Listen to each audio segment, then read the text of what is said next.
Avec pas moins de 34 ministres du gouvernement annoncés à La Rochelle au cours des 3 prochains jours, il y a de quoi donner des frayeurs aux très nombreux agents chargés de la sécurité.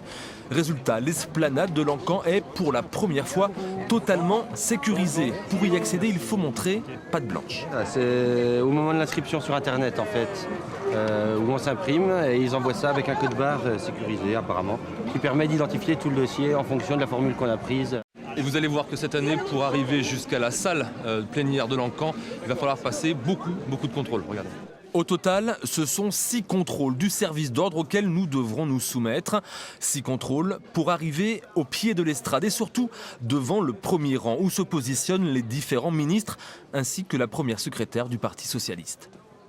C'est vrai que c'est un peu particulier, il faut qu'on se remette dans le bain. Nous, ça faisait quand même 10 ans qu'on n'était plus au gouvernement, donc voilà, il faut reprendre des réflexes et tout.